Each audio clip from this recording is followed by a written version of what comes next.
मैं शशि यादव, बिहार राज्य आशा कार्यकर्ता संघ गोप गुट एक्ट 2 की राज्य अध्यक्ष।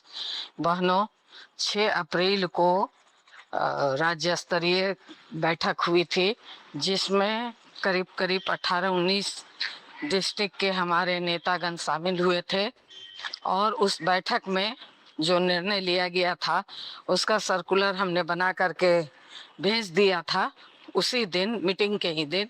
फिर भी उसको रिपीट कर दे रहे हैं मैसेज के माध्यम से। तमाम लोगों की राय थी अनिश्चितकालीन हड़ताल में जाने के लिए।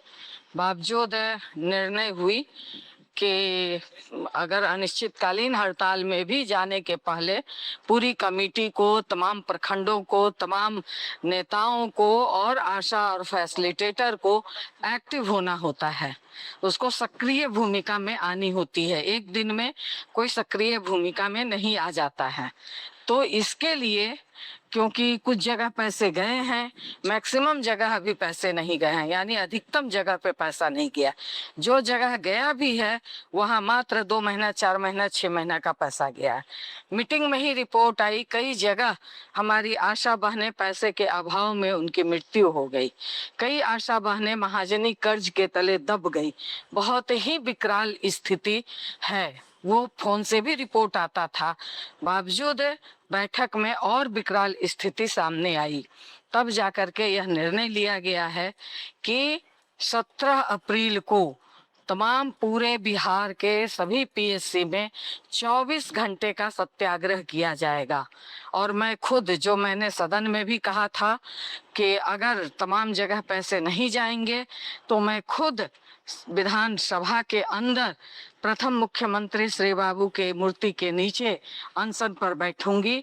तो यह निर्णय उस बैठक से लिया गया है कि मैं भी खुद 17 तारीख को वहां मूर्ति के नीचे, विधानसभा में मूर्ति के नीचे मैं बैठूंगी। इस आशय का आवेदन मैंने अपने सभापति को, एमएलसी के जो प्रमुख सभापति होते हैं, मैंने सभापति को अवधेश नारायण सिंह को ये एक लेटर रिसीव करा दिया है।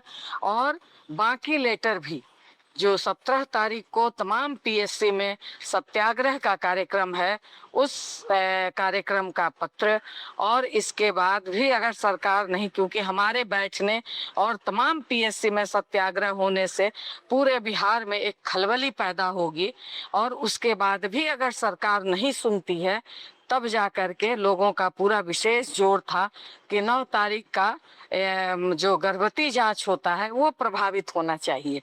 तो 1 मई जो मजदूर दिवस है, पूरी दुनिया में 1 मई मजदूर दिवस के लिए जाना जाता है। शिकागो शहर, अमेरिका के शिकागो शहर में महिलाओं ने आंदोलन की शुरुआत की थी, क्योंकि 16 घंटे, 18 घंटे, 24 घंटे महिलाओं से काम लिया जाता था। इसके खिलाफ महिलाओं ने संघर्ष छेड़ा था, और वो अपने आंचल को गोली चली थी और उन्होंने अपने आंचल को, अपने ब्लाउज, खून से सने हुए ब्लाउज का परचम बना करके लहराया था। तो तब से वो पूरी दुनिया में मजदूर दिवस के रूप में जाना जाता है। तो 1 मई मजदूर दिवस के रूप में, हम लोगों को तो सरकार मजदूर भी नहीं मानती है, फिर भी उस दिन पूरी दुनिया में लोग सड़कों पे उतरते हैं, जो भी कामगार हैं। तो हम लोग भी उस दिन से 1 मई से 10 मई तक कार्य बहिष्कार का निर्णय लिया है कि पैसा नहीं तो काम नहीं, यह निर्णय लिया गया है। और इसकी तैयारी करनी है। वो एक दिन का, पहले 17 तारीख का ट्रेलर है, उस दिन हम ये देखना है कि कितने पीएससी पे लोग बैठते हैं।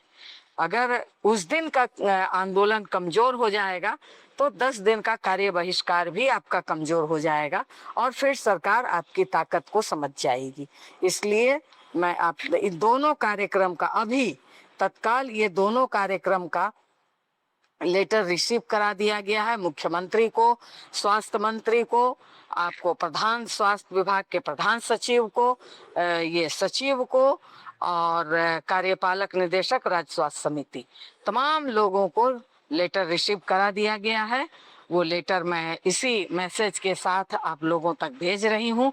इस लेटर को निकाल करके और खुद सिर्फ 2 लाइन ये लिख करके कि हम लोग भी, यह पीएससी की भी तमाम आशा और फैसिलिटेटर ये कार्यक्रम को लागू करेगी, यही 2 लाइन लिखना है के प्रभारी महोदय इस कार्यक्रम को 17 तारीख के सत्याग्रह का और 1 मई से 10 मई के कार्य बहिष्कार का, इस कार्यक्रम को फलाने पीएससी यानी मान लीजिए नौबतपुर पीएससी हो गया, विक्रम पीएससी हो गया या खुसरूपुर हो गया, मतलब इस तरह के तमाम पीएससी हम लोग भी यह कार्यक्रम को लागू करेंगे।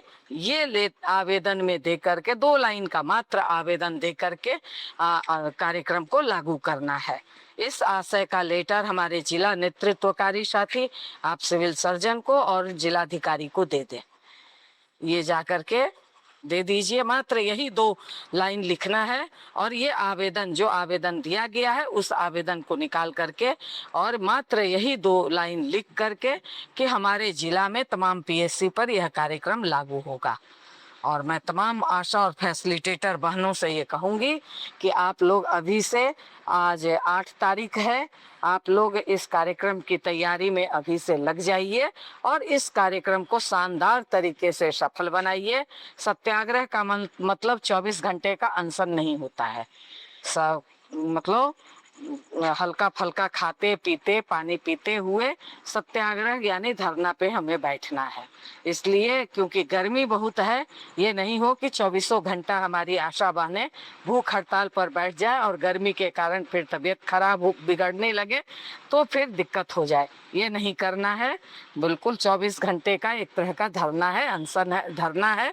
इसलिए उसका नाम हम लोगों ने सत्याग्रह दिया है, क्योंकि सरकार इस तरह की भाषा को समझती है। धरना प्रदर्शन तो हम लोग हमेशा बोलते रहते हैं, मगर सत्याग्रह एक अपील करने वाला शब्द है, इसलिए सत्याग्रह शब्द का हम लोगों ने इस्तेमाल किया है। और हड़ताल का भी अब उस तरह से शब्द का इस्तेमाल न करते हुए अभी 10 दिन का कार्य बहिष्कार किए हैं। अगर उसके बाद सरकार नहीं सुनेगी तब अनिश्चितकालीन कार्य बहिष्कार में हम लोग जाएंगे। तो ये कोई भी बड़ा आंदोलन, क्योंकि अनिश्चितकालीन अंतिम अस्त्र होता है, उसके बाद फिर आप वापस नहीं हो सकते हैं। तो अंतिम अस्त्र चलाने से पहले छोटा छोटा अस्त्र चला करके सरकार के किले को भेदने की कोशिश करनी चाहिए। अगर छोटे अस्त्र में किला भिदा जाएगा तो अच्छी बात है, अंतिम अस्त्र अगले बार के लिए हम लोग रखेंगे। अगर नहीं भेदा जा सकता है तब अंतिम अस्त्र हम लोग चलाएंगे। इसलिए इसको लेकर के मांग भी इसमें आप लोग देखिएगा कि एक तो संपूर्ण बकाये का मांग है कि वो तत्काल दिया जाए। इसके बाद उम्र सीमा 65 वर्ष करने का है, रिटायरमेंट पैकेज का है और पेंशन देने का है। तो ये जिच बहस इसी बात पर होगी, रिटायरमेंट की उम्र सीमा 65 साल करने का और रिटायरमेंट पैकेज देने का।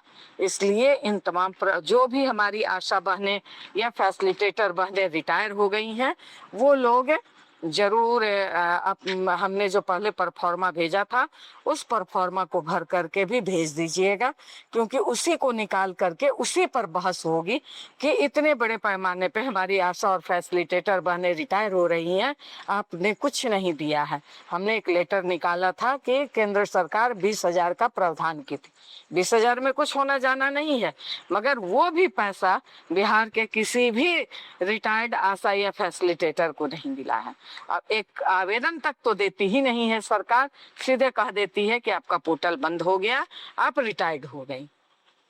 तो इस बात को समझने की जरूरत है। इसलिए वो आवेदन हम लोग मंगवा रहे हैं कि इस बार जो ये आंदोलन चलेगा इस पर सरकार से बहस होगी, जिच होगी और निश्चित तौर पर ये पूरी कोशिश रहेगी कि कुछ रिटायरमेंट पैकेज सरकार दे। इसके साथ ही उम्र सीमा तो निश्चित तौर पर बढ़ाए, क्योंकि तमाम अधिकांश हेल्थ विभाग के संविदा कर्मियों का रिटायरमेंट उम्र 65 साल है, आंगनबाड़ी का भी है, तो इसका भी हो, ये पूरी कोशिश रहेगी। इसके साथ ही हम लोग ये भी है कि जिसका उम्र में अगर मतलब उम्र सर्टिफिकेट में कुछ उम्र है, आधार में कुछ उम्र है, इसमें अगर कोई गड़बड़ी हो गई है तो इसको पहले ही सुधरवा लीजिए, पोर्टल बंद होने के बाद सुधरवाते हैं तो सरकार इससे चालाकी समझती है। मगर समय रहते, क्योंकि इसका हमने 2 साल पहले ही इस बात की घोषणा की थी, जब 36,000 आशा कार्यकर्ताओं का पोर्टल बंद हुआ था, अभी भी उसको ठीक नहीं करा पाई हैं। बहुत सारे लोगों का सर्टिफिकेट में कुछ उम्र है, आधार में कुछ उम्र है, और इस वजह से उनका रिटायरमेंट हो जा रहा है। तो इसलिए इस बात पर ध्यान दीजिए अभी भी समय रहते हुए, क्योंकि ये चीज़ है। आप जिला स्वास्थ्य समिति जाइए और इस पर प्रेशर बना करके उसको ठीक करवाइए। यही बात मैं आप तमाम लोगों से कहूँगी। और अपने आंदोलन की तैयारी कीजिए। बहुत दिन से आप लोग कह रही थी, बहुत सारी समस्याओं को आपने झेला है। अब पुनः आपका यूनियन उस ढंग से शुरू किया है आंदोलन का रूपरेखा। पहले भी हम लोगों ने किया था।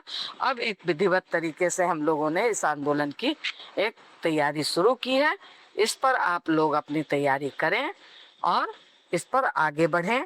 इसमें जहाँ पैसा मिला है, आप तमाम लोग सदस्यता इकट्ठा करें, उसको जमा करें, क्योंकि जहाँ नहीं मिला है, जहाँ कुछ भी नहीं मिला है, वहाँ की तो आशा की हालत खराब है। मगर जहाँ पैसा आना शुरू हो गया है, पैसा आया है, आप तमाम लोग इसको करें।